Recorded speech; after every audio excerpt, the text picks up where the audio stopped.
Good morning friends. तो आप देख रहे थे इस पे इंडियन ज्योग्राफी का जो सीरीज चल रहा है, उसमें हम पढ़ाए थे भारत का भौतिक विभाजन, और उसमें ये भी बता दिए थे कोबर का भूसन्नति का सिद्धांत। इसके बाद प्लेट टेक्टोनिक थ्योरी।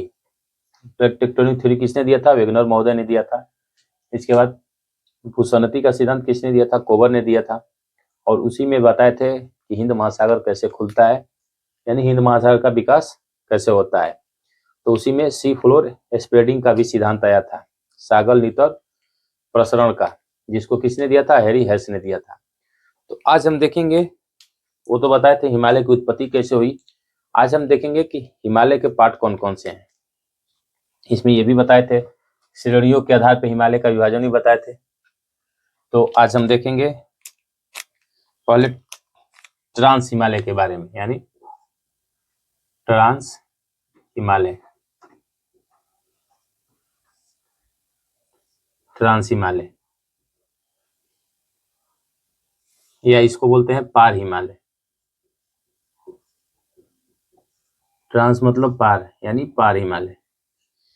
ये जो मुख्य हिमालय है, यानी मुख्य हिमालय, मध्य हिमालय और जो शिवालिक है, इससे ये पुराना है, यानी उससे पहले इस ट्रांस हिमालय का निर्माण हुआ है। यानी इसका जो निर्माण है,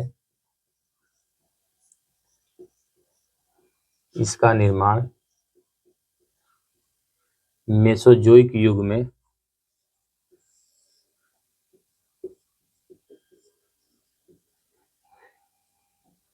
क्रिस्टेशियस काल में हुआ था। क्रिस्टेशियस काल में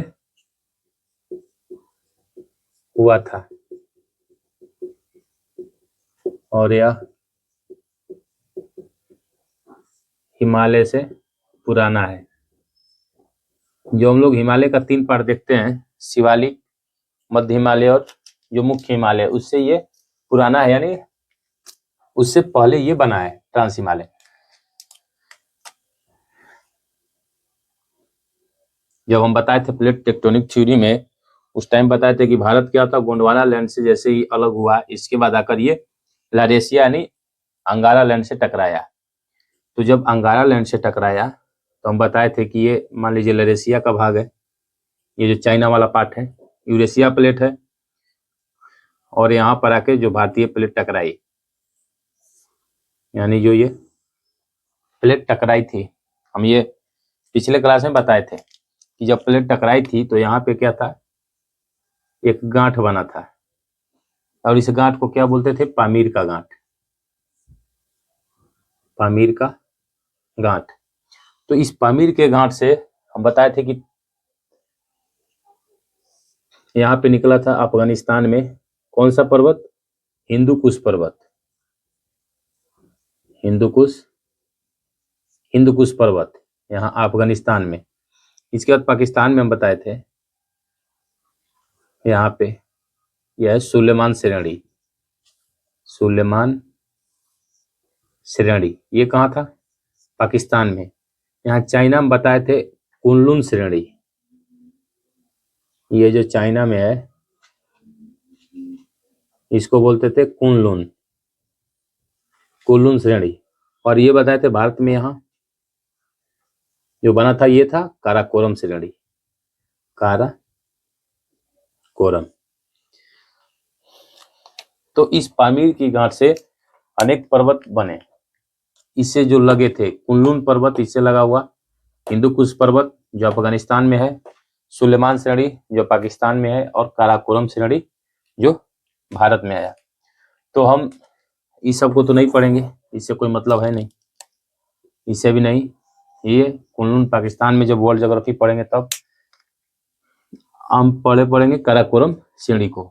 और इस पामीर की गांठ को रूफ ऑफ वर्ल्ड बोलते हैं, यानी विश्व की छत बोला जाता है। किसको? पामीर की गांठ को।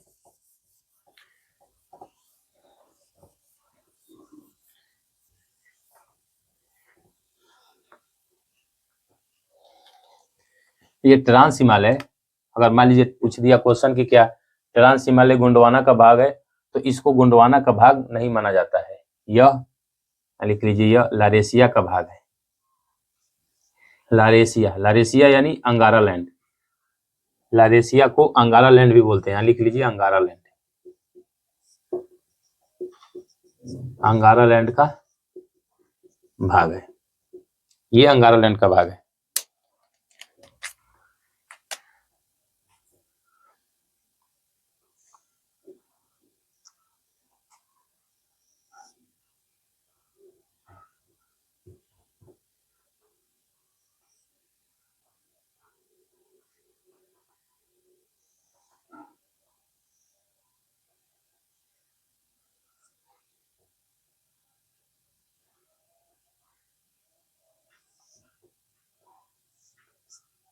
बस हम लोग को इतना ही से मतलब है, भारत के इतना ही मैप से मतलब है। तो आप जानते हैं कि ये जम्मू वाला एरिया है,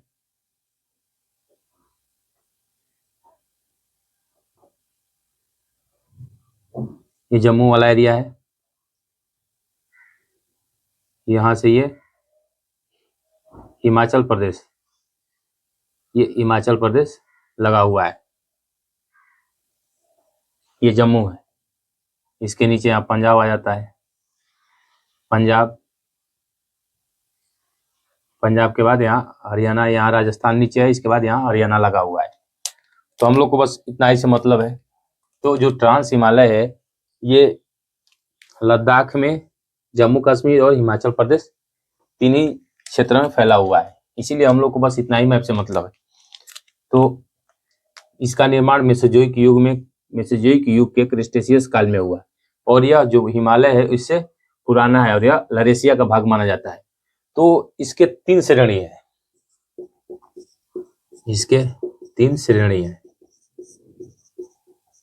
3 श्रेणी है। कौन कौन से? एक है काराकोरम,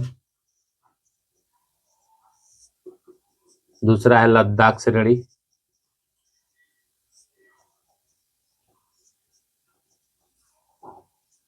और तीसरा है जास्कर श्रेणी।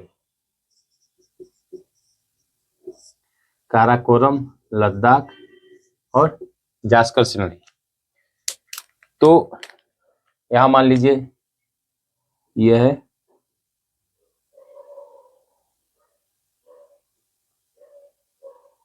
काराकोरम श्रेणी, इसके बाद ये है लद्दाख श्रेणी, इसके बाद जास्कर यहां से आती है, जास्कर का कुछ हिस्सा जम्मू में है, कुछ हिस्सा इसका हिमाचल प्रदेश में है। तो ये 3 श्रेणियां हैं, यह है काराकोरम,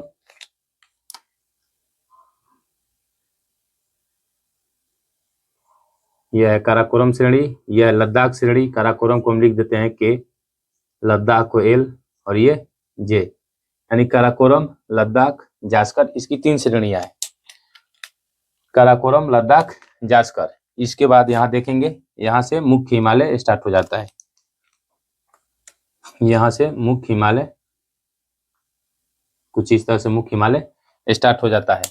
तो जो उत्तर भारत का है, यानी जो उत्तर भारत का जो मैप देखेंगे, अभी ये मान लीजिए हम कैसे दिखा रहे हैं, ये हम दिखा रहे हैं इस टाइप से। अब जब इसको हॉरिजॉन्टली हम देखेंगे तो कुछ इस तरह से बनेगा। ये मान लीजिए ये काराकोरम श्रेणी, इसके बाद इसी से लगा हुआ ये लद्दाख श्रेणी, लद्दाख के बाद यहाँ जास्कर श्रेणी, जास्कर के बाद यहाँ मुख्य हिमालय, यह है मुख्य हिमालय, मुख्य हिमालय को थोड़ा ऊपर बना लेते हैं, मुख्य हिमालय, मुख्य हिमालय के बाद मध्य हिमालय, मध्य हिमालय के बाद शिवालिक, शिवालिक के बाद ये भारतीय मैदान, हम बताए थे, भारतीय मैदान के बाद ये प्रायद्वीपीय पठार स्टार्ट हो जाता है। तो जो ये काराकोरम,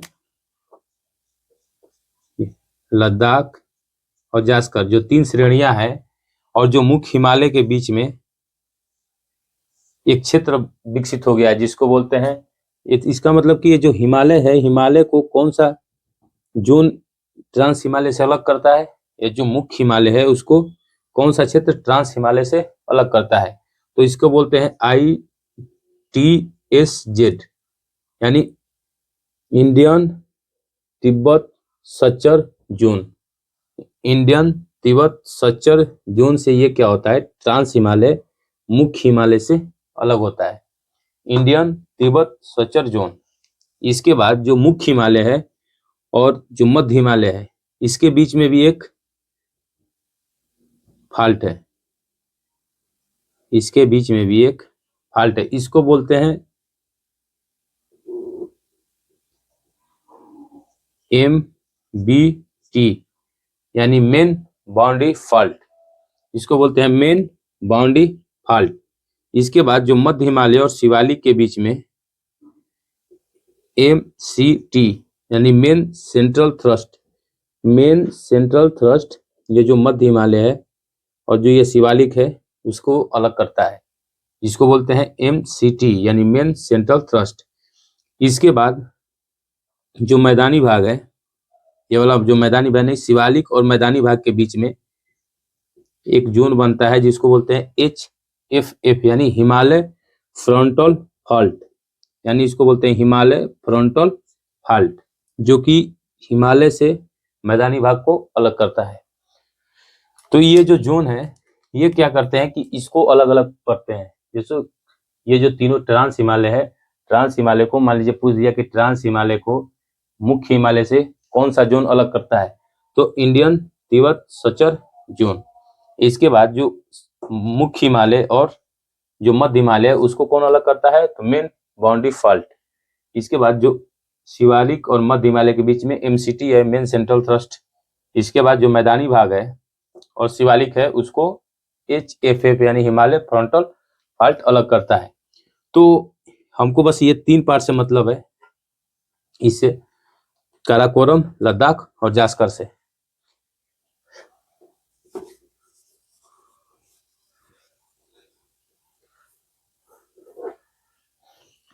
तो जो काराकोरम श्रेणी है, ये काराकोरम श्रेणी मुख्यतः लद्दाख में है, ये लद्दाख में है, और इसकी सबसे ऊंची चोटी क्या है, K2, यहाँ पे है,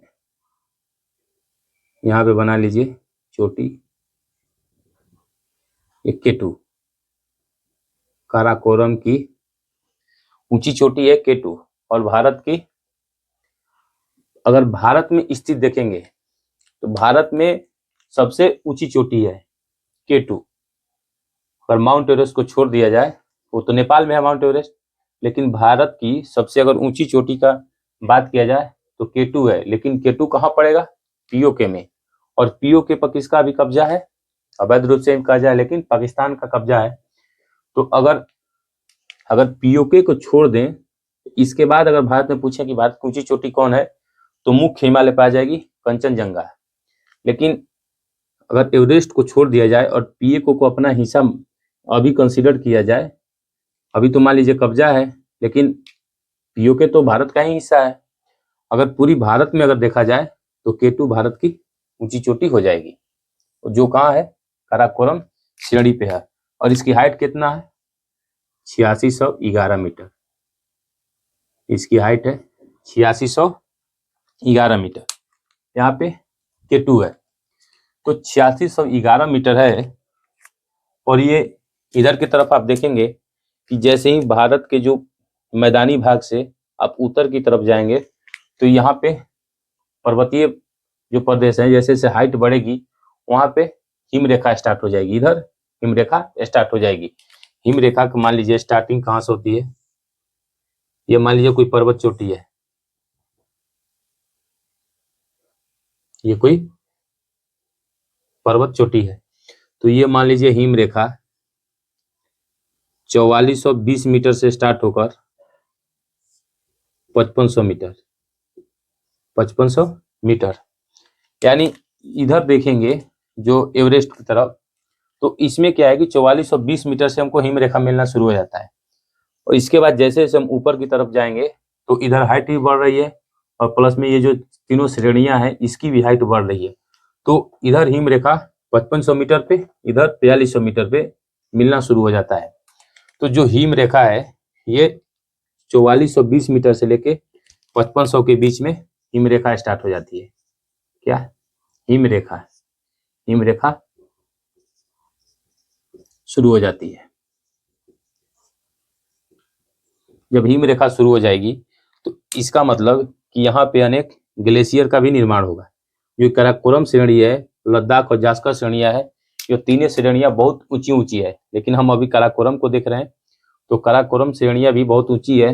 तो यहाँ पे हिम रेखा 5500 मीटर से स्टार्ट हो रही है, और ये जो अधिकांश एरिया जो हाइट जैसे ही बढ़ेगा तो यहाँ पे अनेक ग्लेशियर का निर्माण होगा। यहाँ पे अनेक ग्लेशियर का निर्माण होगा। तो हम देखते हैं कि ये जो ग्लेशियर बनते हैं, ग्लेशियर कौन कौन से हैं इस काराकोरम श्रेणी के पास।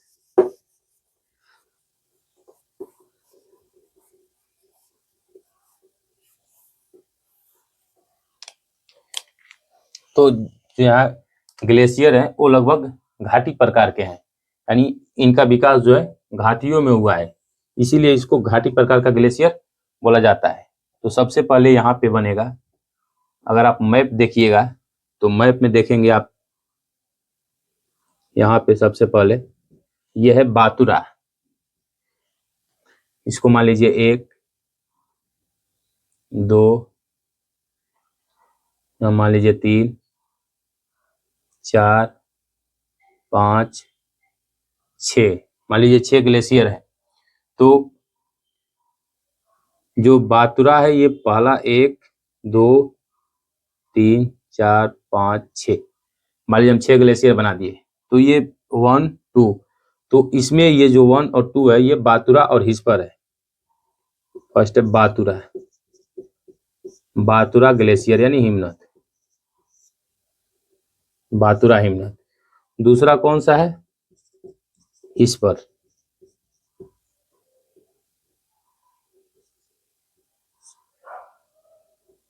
बातुरा हिस्पर। तीसरा है बेफो, आप देखेंगे उसमें लिखा हुआ होगा बेफो। चौथा है बाल्टोरो। पांचवा है सियाचिन। और ये जो छठा वाला ग्लेशियर है, ये वाला जो ग्लेशियर है इसको बोलते हैं रेमो ग्लेशियर। यह है रेमो, यह है रेमो ग्लेशियर, यह है रेमो ग्लेशियर, यह है सियाचिन, यह है बाल्टोरो, यह है बेओफो, यह है हिस्पर, यह है बातुरा। तो जो बातुरा है ये भारत का सबसे उत्तरी है, भारत का उत्तरी, भारत का क्या है? उत्तरी हिमनद है, उत्तरी हिमनद। ये भारत के उत्तर की तरफ है। जब आप अक्षांश रेखाएं खींचेंगे तो अक्षांश रेखाएं किधर? क्षैतिज रूप से चलती है। तो जब क्षैतिज रूप से चलेगी तो जो ये आएगा ये सबसे उत्तर की तरफ आ जाएगा, बातुरा। इसके बाद जो एक सियाचिन ग्लेशियर है, यह भारत का सबसे बड़ा ग्लेशियर है, यह भारत का सबसे बड़ा ग्लेशियर है और भारत का सबसे ऊंचाई पर स्थित ग्लेशियर भी है। ये भारत का सबसे बड़ा ग्लेशियर है और भारत का सबसे ऊंचाई पर स्थित ग्लेशियर भी है ये, और विश्व का सबसे बड़ा युद्ध स्थल भी है। विश्व का सबसे ऊंचा युद्ध स्थल, युद्ध स्थल है, विश्व का सबसे ऊंचा युद्ध स्थल है। ये देखिएगा तो ये जस्ट जो K2 है, K2 के पास में ही सियाचिन ग्लेशियर पड़ जाएगा।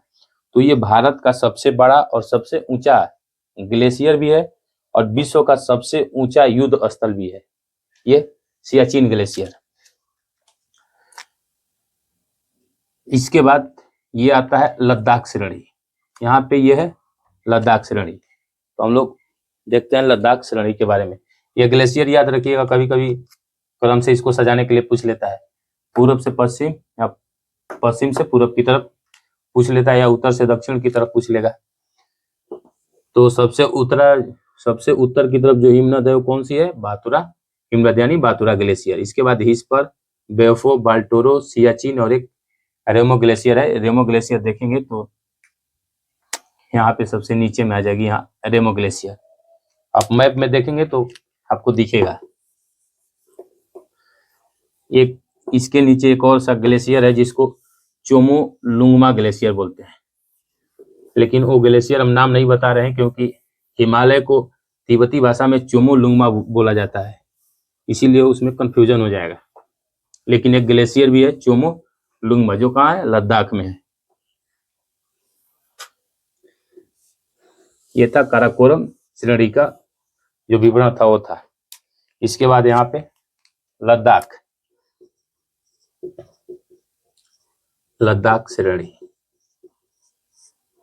लद्दाख ये भी कहाँ है, ये भी लद्दाख रीजन में ही है। ये जो काराकोरम से, काराकोरम के बाद ये जो लद्दाख श्रेणी है, ये जो लद्दाख श्रेणी बन रही है, ये भी कहाँ है, लद्दाख रीजन में ही है।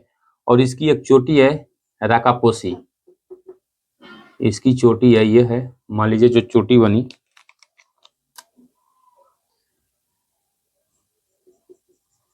यहाँ पे ये जो ग्लेशियर है इसको मैं मिटा दे रहा हूँ। यहाँ पे एक चोटी बन रही है, यहाँ पे मान लीजिए ये, इसको बोलते हैं, ये वाला राकापोसी शिखर, राकापोसी। तो मान लीजिए पूछ लिया कि लद्दाख श्रेणी का सबसे ऊंची चोटी कौन है, तो राकापोसी है। तो ये राकापोसी शिखर ये दुनिया की सबसे खड़ी ढाल वाली चोटी है, दुनिया की सबसे खड़ी ढाल, खड़ी ढाल वाली चोटी। खड़ी ढाल कहने का मतलब कि इसका स्लोप बहुत ज्यादा है। एक होता है कि स्लोप, जिसकी स्लोप मतलब ढाल, यानी एक पर्वत की ढाल मान लीजिए ऐसे है, तो यहाँ से आप आसानी से आ सकते हैं। इसकी ढाल क्या है, कम है, यहाँ पे आसानी से आप या तो चढ़ सकते हैं या उतर सकते हैं। लेकिन एक ये मान लीजिए चोटी जिसपे आप आसानी से चढ़ रहे हैं, और एक होता है पूरी तरह खड़ी ढाल वाली, इस पे, तो इस पे आपको चढ़ने में कठिनाई होगी। तो इसीलिए इसका ढाल क्या हो गया, खड़ा हो गया, यानी इसका स्लोप ज्यादा है, इसका स्लोप कम है। तो ये जो है जिसका स्लोप ज्यादा होगा वो ज्यादा खड़ा ढाल वाली होगी। तो ये जो राकापोसी शिखर है ये दुनिया की सबसे खड़े ढाल वाली चोटी है। और ये किसकी सर्वोच्च चोटी है, तो ये लद्दाख श्रेणी की सर्वोच्च चोटी है। और इसी लद्दाख का एक एक्सटेंशन है जो आपको चला आता है तिब्बत में, इसी लद्दाख का एक्सटेंशन तिब्बत में चला आता है, यानी यहाँ पे चला आता है। तो इसी का मान लीजिए एक्सटेंशन है जो कहाँ है, तिब्बत में। तिब्बत में इसको बोलते हैं कैलाश श्रेणी, कैलाश श्रेणी, तिब्बत में इसी को बोलते हैं कैलाश श्रेणी। याद रखिएगा ये जास्कर का हिस्सा नहीं है, ये किसका हिस्सा है, ये लद्दाख श्रेणी का हिस्सा है। और इसी कैलाश श्रेणी पे यहाँ पे कैलाश मानसरोवर है, इसी कैलाश पे यहाँ है कैलाश मानसरोवर, कैलाश मानसरोवर, कैलाश मानसरोवर। और यहाँ से, यहीं से अनेक नदियां निकलती हैं, जैसे सिंधु नदी हुई, ब्रह्मपुत्र नदी हुई, सतलुज नदी हुई, ये तीनों नदियां इसी कैलाश मानसरोवर के आसपास से निकलती हैं। तो ये कैलाश श्रेणी ये किसका हिस्सा है, ये लद्दाख श्रेणी का ही हिस्सा है। तो ये जो लद्दाख श्रेणी है, ये जो लद्दाख श्रेणी है और ये जास्कर, मान लीजिए हाँ अभी जास्कर बना रहा हूं अभी के, यह है जास्कर। तो इस लद्दाख और जास्कर के बीच में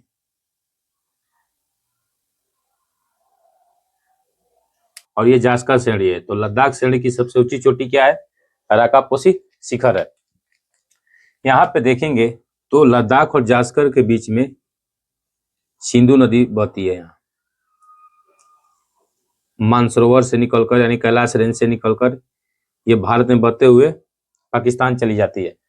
तो ये जो सिंधु नदी बहती है, तो सिंधु नदी के दाहिने तट पे यहाँ पे लेह स्थित है, लेह, सिंधु नदी के दाहिने तट पे लेह स्थित है। एक बार एग्जाम में ये पूछा गया है कि सिंधु नदी के किस तट पे लेह स्थित है, तो सिंधु नदी के दाहिने तट पे लेह स्थित है। और ये जो काराकोरम श्रेणी था,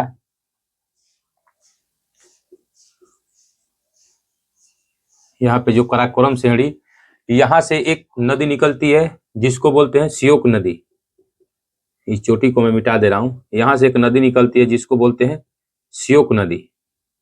ये श्योक नदी ये लद्दाख रेंज को पार करके ये जाकर कहाँ मिलती है? सिंधु नदी में मिलती है।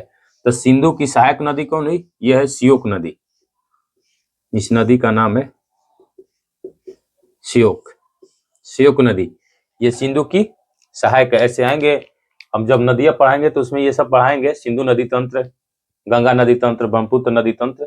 लेकिन अभी के लिए मान लीजिए कि ये काराकोरम श्रेणी से एक नदी निकलती है जिसको बोलते हैं श्योक नदी, जो कि लद्दाख रेंज को पार करके कहाँ पे मिलती है? ये लद्दाख और जास्कर के बीच में जाकर सिंधु नदी से मिलती है। और ये किसकी सहायक है? सिंधु की सहायक है। तो यहाँ पर देखेंगे क्या है? लेह है। लेह के बाद यहाँ पे देखेंगे कारगिल, यहाँ पे देखेंगे द्रास। द्रास ये भारत का सबसे ठंडा स्थान है। ये द्रास, कारगिल ये भारत का सबसे ठंडा स्थान है, द्रास वाला। तो ये कारगिल और द्रास कहाँ है? तो ये भी लद्दाख और जास्कर के बीच में स्थित है। लद्दाख और जास्कर के बीच में। और ये जब जास्कर के बाद हम जब देखेंगे मुख्य हिमालय, तो वहां से मुख्य हिमालय में श्रीनगर स्थित होगा, जो कि अनेक पासेस के थ्रू श्रीनगर से द्रास, कारगिल, लेह के बाद यहाँ सियाचिन, अनेक दरों से होकर जाया जाता है।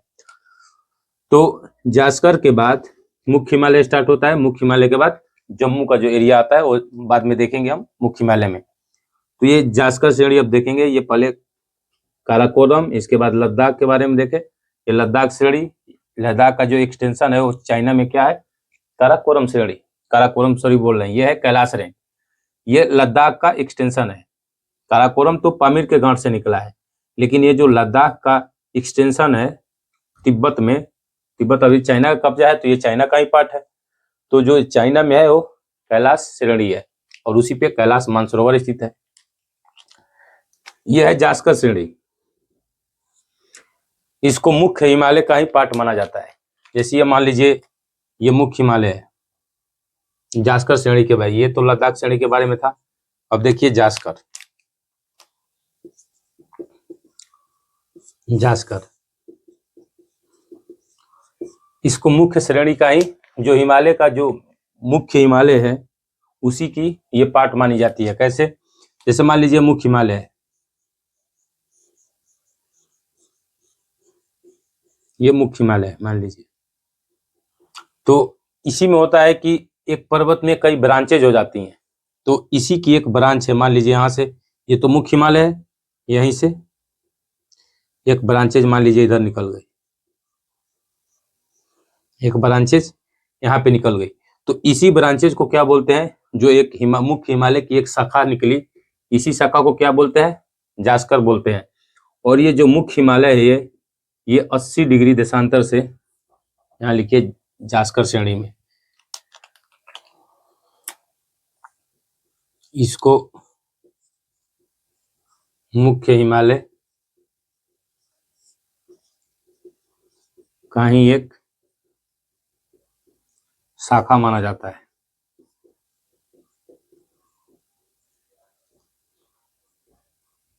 और यह मुख्य हिमालय से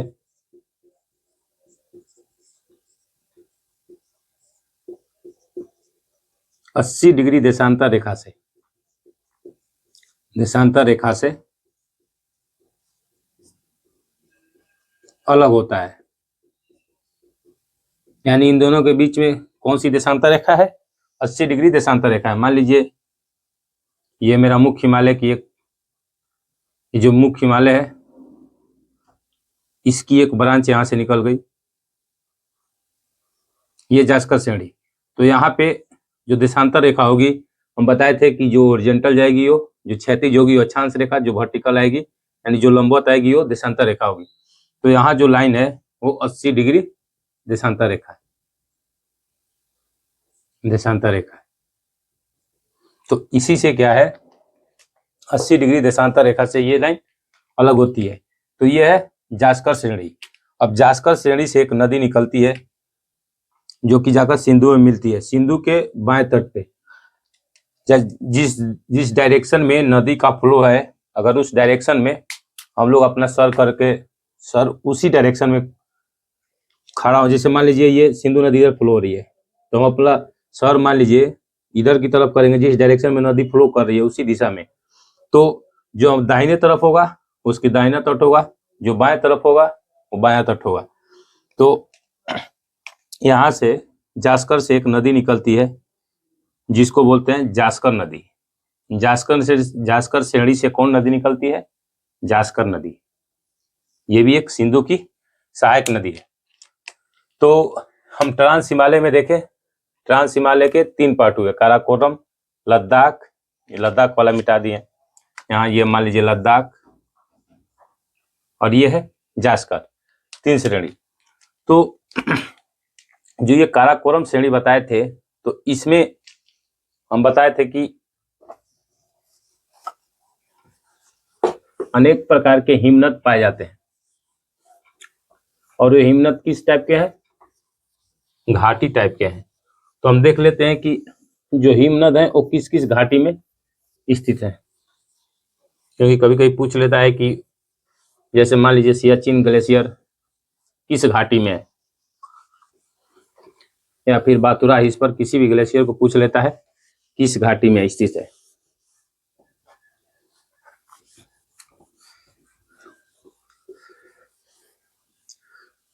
पहले तो ये देखिए कि यहाँ पर जलवायु कैसी रहेगी, यानी कि यहाँ का क्लाइमेट कैसा रहेगा।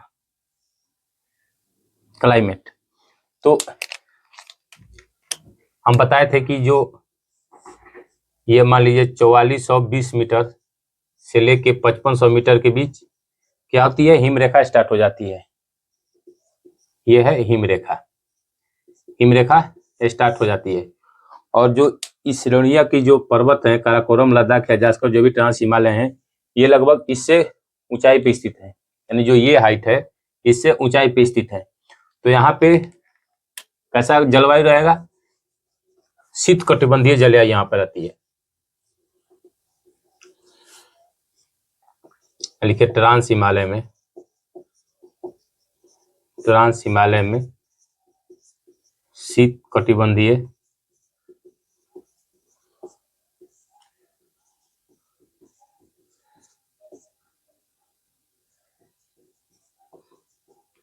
शीत कटिबंधीय जलवायु रहती है। तो जब शीत कटिबंधीय जलवायु रहेगी तो यहाँ पे वनस्पतियों का विकास नहीं होगा। यहाँ पर पेड़ पौधे, वनस्पति का विकास नहीं होगा। जो क्रायोफाइटिक पेड़ पौधे हैं उसका विकास होगा, जैसे लाइकेन जो छोटा छोटा है उनका विकास होगा, लेकिन जो ऊंचे ऊंचे पेड़ जैसे देवदार हुआ, चीड़ हुआ, उनका विकास यहाँ पे नहीं होगा। सागौन, शीशम, जो भी जो मुख्य मुख्य पेड़ है उनका विकास इस पे नहीं होगा, क्योंकि ये सालों भर बर्फ से ढकी रहती है। ये जो एरिया है सालों भर बर्फ से ढकी रहती है। और जो लेह है एक शीत मरुस्थल है, यहाँ लिख लीजिए लद्दाख एक शीत मरुस्थल है। लद्दाख एक शीत मरुस्थल है, शीत मरुस्थल है।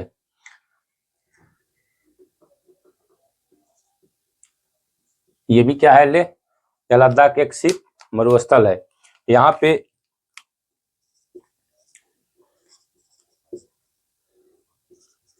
यहाँ पर वर्षा जो होती है वो 25 सेंटीमीटर वार्षिक से कम होती है, वार्षिक से कम होती है। मरुस्थल का मतलब ये नहीं कि वहां पे रेत ही रेत हो या वहां पे रेगिस्तानी हो सकता है वो रेतीला मरुस्थल हो, जैसे सऊदी अरब का एरिया है। हो सकता है वो जैसे थार का देखते हैं वो उसमें बालू ज्यादातर है, जो इंडियन डिजर्ट जिसको बोलते हैं थार डिजर्ट, उसमें अधिकांश मात्रा कहाँ है? बालू का है। लेकिन मरुस्थल का जो मेन कारण है, मरुस्थल विकसित क्यों होता है? क्योंकि वहां पे वर्षा जो है 25 सेंटीमीटर वार्षिक से कम होती है। तो जहां वर्षा 25 सेंटीमीटर से कम होगी वहां पे मरुस्थल का विकास होगा। तो ये लद्दाख कैसा है? एक शीत मरुस्थल है। यहाँ पे जैसे देखेंगे ये काराकोरम श्रेणी है, ये लद्दाख रेंज है, लद्दाख। तो जब ये शीत मरुस्थल है और ये सालों भर बर्फ से जो हिमाच्छादित रहती है ये वाला एरिया, तो यहाँ पे अनेक हिमनद का डेवलपमेंट हुआ है, अनेक हिमनद का विकास हुआ है यहाँ पे। तो हम बताए हैं इस पे, यहाँ पे बातुरा हिस्पर, यह बातुरा, यह बातुरा, यह हिस्पर, हम ये भी बता चुके हैं इसमें जस्ट इसके पीछे ही कि बातुरा जो है भारत का सबसे उत्तरी हिमनद है, ये भारत के सबसे उत्तर की तरफ हिमनद है। तो बातुरा और हिस्पर ये दोनों किस घाटी में है? हंजा घाटी में। किस घाटी में है? हंजा घाटी में। ये बातुरा है, ये हिस्पर है। इसके बाद बयोफो बाल्टोरो, यह है बयोफो, यह है बाल्टोरो, ये दोनों किस घाटी में है? सिगार घाटी में है, सिगार घाटी में। और ये है सियाचिन, सियाचिन, यह है सियाचिन। सियाचिन किस घाटी में है? नुब्रा घाटी। यहाँ पे एक नुब्रा नदी है, यही नुब्रा नदी को पार करके भारतीय सेना जो है लेह से, लेह आप जानते हैं कि लद्दाख के बाद में यहाँ लेह है, यहाँ खारदुंगला दारा है। दारा का जब चैप्टर आएंगे पासेज का तो हम बताएंगे, लेकिन यहाँ मान लीजिए खारदुंगला दारा है।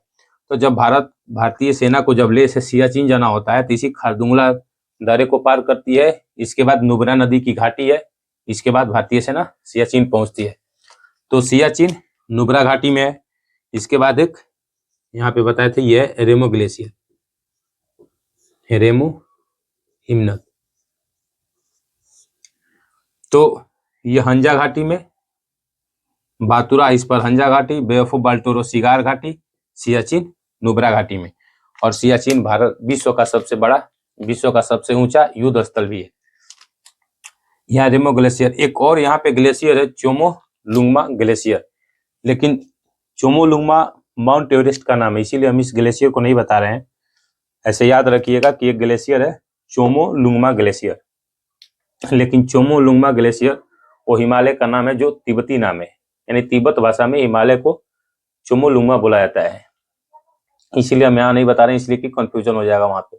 लेकिन याद रखिएगा यहाँ पे ग्लेशियर है चोंगो लुंगमा ग्लेशियर।